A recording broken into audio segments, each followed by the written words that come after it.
অনেকদিনই আপনি আসলে প্রতিযোগিতামূলক ক্রিকেটের বাইরে করা যায়, এনসিএল লঙ্গার ভার্সনটাও খেলা হয়নি। তো এখন কি মনে হয় বাংলা টাইগার্সের হয়ে যে লঙ্কা টি10 খেললেন, বেশ যে কয়টা ম্যাচ খেলেছেন আপনার কন্ট্রিবিউশন ছিল প্রায় প্রতিটা ম্যাচেই 200 স্ট্রাইক রেট 200 বেশি স্ট্রাইক রেট ব্যাট করেছেন, এখন কি মনে হয় আগের চেয়ে কনফিডেন্সটা ব্যাক করেছে? প্রথম অ্যান্সার দিই ডিটেল থাকে খেলে আর এগুলো আমার হাতে থাকে যার যার ফিল্ডের জানি তিন চান্স পাইনি, আবার চান্স পেয়েছি আমার বাংলায় চান্স পাওয়ার জন্য। আর বাংলা টাইগার্স থেকে রোল ছিল আমার রোল ছিল আর টিটেল খুব ফার্স্ট খেলা আসলে ভাই যেন ডিফেন্স বা বল দেখা পাই যেটা ভুলভাবে প্রথম দিনে বোঝার পরে হচ্ছে এটা খুব ভালো একটা হ্যাবিট আমার জন্য, বিশেষ করে আমি যে খেলি বা যে কোচিং খেলি আমার গেম জিনিসটা খুব ভালো হয়েছে। এবং রাজশাহীতে যে প্র্যাকটিস করেছি আমি এখান থেকে কনফিডেন্স আমি বাংলা টাইগার্সে গেছি, এটা ইউটিলাইজ করেছি, চেষ্টা করছি এখান থেকে কীভাবে রান করা যায়, কীভাবে আমার স্ট্রাইকটা বাড়ানো যায় আর টিমের হিসেবে টিম হিসেবে তৈরি করা যায়। তো এই জন্য একটা ভালো হচ্ছে কনফিডেন্সটা কি ব্যাক করেছে আগের যে কনফিডেন্সটা আপনার ছিল? কনফিডেন্সটা অবশ্যই বেড়েছে, যেহেতু একটা ভালো টুর্নামেন্ট গেছে আমার, যতদিন খেলি না কেন আমার কাছে মনে হয় কনফিডেন্স ফিল করছি। বিপিএলটা যদিও যেটা ভুল বললেন আপনি যে গতবার তিন পান এটা পেয়েছেন, হয়তো বা কাজ করবে না কোনো আন্তর্জাতিক বা মোটিভেশন করতে হচ্ছে না, তারপরে কি মনে হয় যে বিপিএলটা তো আপনাকে অনেক প্রমাণ করা আছে এখন বা নিজের যেই ক্যাপাবিলিটি আছে যে শো করার মতো আছে? না প্রমাণ তো ভাই করেছি আমি, বাট আমি নিজেকে মিলে ধরতে পারি করে আমার জন্য লাইফ হচ্ছে। আর কনফিডেন্স যেটা বললেন যে আমি একটা বড় টুর্নামেন্ট খেলে এসেছি শ্রীলঙ্কাতে, ওইটা ইন্টারন্যাশনাল মধ্যে ধরা পড়ে। তো নার্ভাসটা আই হোপ যে নার্ভাস হবো ইনশাআল্লাহ, যে একটা ভালো রান করতে পারলে আমার কনফিডেন্স আরও বিল্ড আপ করবে এবং টিমের যে রোল থাকবে আমার, যে টিমের যে সিচুয়েশন থাকবে সেটা অনুযায়ী খেলার চেষ্টা করবে। টিমটা কেমন দেখছেন এবং দিয়ে আপনিও বড় একটা রোল প্লে করবেন, এই টিমটা বুঝতেই পারছেন এবার দলগুলো এমনই রয়েছে যারা লোকাল সাইডিং ভালো, লোকাল যে স্টারগুলো রয়েছেন তারা কিন্তু ডিফারেন্সটা মেক করবে, সেক্ষেত্রে আপনার উপর অনেক বড় দায়িত্ব থাকবে। তো টিমটা কেমন দেখছেন এবং এইখানে আপনার রোলটা কতটা ইম্পর্টেন্ট হবে? টিম হয়েছে আমরা আলহামদুলিল্লাহ এখন পর্যন্ত ভালো আছি, লোকালও ভালো কালেকশন এবং বিদেশি ভালো কালেকশন যারা এখন পর্যন্ত খেলছে এবং ইনপুট ভালো পাবে বিদেশি হয়ে। লোকাল যারা আছে তারা চেষ্টা করবো আমরা বিদেশি সাপোর্ট না নেওয়ার জন্য, এবং আমার যে রোলটা আমাদের যদি টিম যে রোল দিবে, হেড কোচ যে রোল দিবে সেটা চেষ্টা করবো পালন করার জন্য। ভাই সাধারণত যেটা দেখা যায় যে একটু সিনিয়র হয়ে গেলে দায়িত্ব যেমন বেশি থাকে, তারা আসলে বড় ইনিংস খেলার দিকে অনেক বেশি চেষ্টা তারা করেন। আপনি যখন প্রথম ক্যারিয়ার শুরু করেছেন তখন আপনার ওই দায়িত্বটা ছিল না, আপনার কাছ থেকে আমরা বড় ইনিংসও দেখেছি, অল্প বলে বেশি রানও দেখেছি। এটা হতে পারে যে দায়িত্বের প্রেশারে অনেক সময় সাব্বিরের ইনিংসগুলো আমরা পাই না। এবার আপনি কোচের কাছে এমন কিছু চাবেন কিনা যে আপনাকে একটা ফ্লেক্সিবল রোলে দিতে, যাতে আপনি আসলে ওই রকম দায়িত্বের প্রেশারটা না নিয়ে খেলতে পারেন? অনেক বড় প্রশ্ন, তাই ভুলে গেছে মাঝখানে এক্সাম্পল যেটা কোচ আমাকে যেটা বলবে যে পজিশনে খেলাবে আমাকে, আমি চেষ্টা করবো ওটা রোল পালন করার জন্য।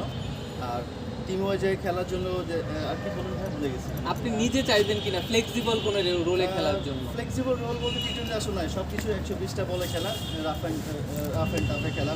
টি20 খেলার পরে টি20 মনে হচ্ছে অনেক বড় খেলা মনে হচ্ছে আমার কাছে, বাট টি20 একটা 10 ওভার একটা প্ল্যানিং খেলা আছে, প্রথম 6 ওভার, তারপর 6 ওভার 7 ওভার। তো আমি আবার বলছি যে কোচ আর ক্যাপ্টেন যে রোল দিবে আমাকে সেটা আমি চেষ্টা করবো পালন করার জন্য, এবং সিচুয়েশন অনুযায়ী খেলার চেষ্টা করবো। এটা বড় হোক বা ছোটো হোক, বা ছোটো হোক টার্গেট হোক বড় টার্গেট হোক, খেলার চেষ্টা করবো। মানে দর্শকদের মাঝে একটা প্রশ্ন থেকে থাকে সবসময়, যদিও হয়তো একটু আর্লি এখন করার, কারণ আপনি ম্যাচ না কিনে অনেক দিন নেই, অনেকেই চেষ্টা করে সাপোর্ট করা দেখা যাবে কিনা এবং কীভাবে তৈরি হচ্ছে কিনা? তৈরি তো অবশ্যই হচ্ছে, এখন তো বয়স বাকি আছে আমার, চেষ্টা করছি কাম ব্যাক করার জন্য, এই জন্য মাঠে আসতেছি, প্র্যাকটিস করছি, বিপিএলের সুযোগ পেয়েছি, বাইরের দেশে খেলতে যাচ্ছি। তো আশা তো সবাই করে এবং আমার ফ্যামিলিও আশা করে, আমিও আশা করি। তো আসলে আশাটা কীভাবে হবে সেটা ভালো খেলা, তো চেষ্টা করবো ভালো খেলে আবার কাম ব্যাক করার জন্য।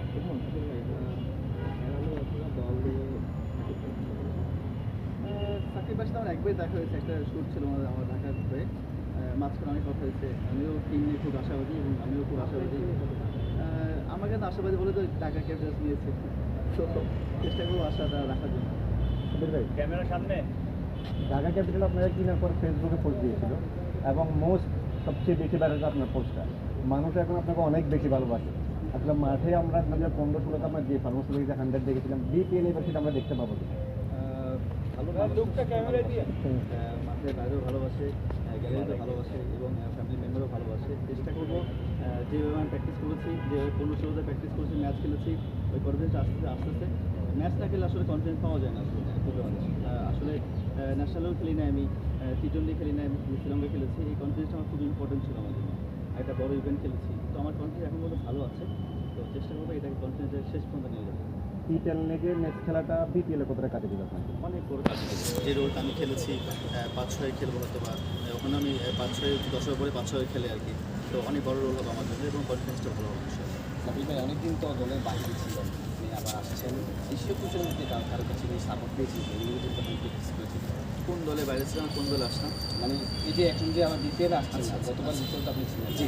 তো এই যে একা একা আপনি যে প্র্যাকটিসটা করেছেন, সেক্ষেত্রে এশীয় টুর্নামেন্টের সাথে সাপোর্ট পেয়েছি। আমি মাঝখানে সালুদের সাথে প্র্যাকটিস করেছি, মাঝখানে সুজন স্যারের সাথে আন্ডারে প্র্যাকটিস করেছি। তো ওনাদের সাথে মাঝে মাঝে কথা হয় আমার, এর বেশি আর কারো লিঙ্ক আমার নাই।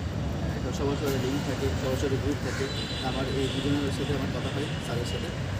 তো ওনাদের বিষয়ে যেটা কথা বলছি যে আমি কীভাবে প্র্যাকটিস করলে আমার ইমপ্রুভ হবে, বা আমি কোন প্র্যাকটিসটা করলে ইমপ্রুভ হবে, তো ওটাই আমি প্র্যাকটিস করেছি এবং রাশিদ ওটাই ইউটিলাইজ করার চেষ্টা করেছি এবং টি10 এটাই প্র্যাকটিস করেছি, ম্যাচ করেছি।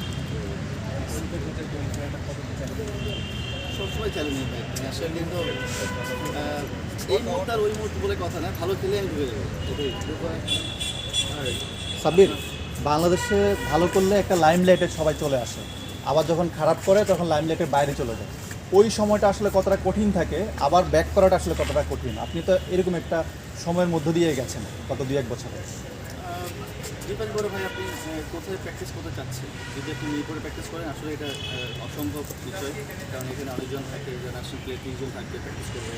আমার কাছে মনে হয় যে এই ফ্যাসিলিটি যদি সব ডিভিশনে ডিস্ট্রিবিউট করা হতো বা করা যায়, তাহলে যারা 30 জনের বাইরে থাকবে বা আপকামিং ন্যাশনাল প্লেয়ার থাকবে, তারা এখন প্র্যাকটিস করতে পারবে, মেশিন ইউজ করতে পারবে, স্ল্যাব ইউজ করতে পারবে। আমি আমার সবাই স্ল্যাব কিনেছি, মেশিন ইউজ করেছি।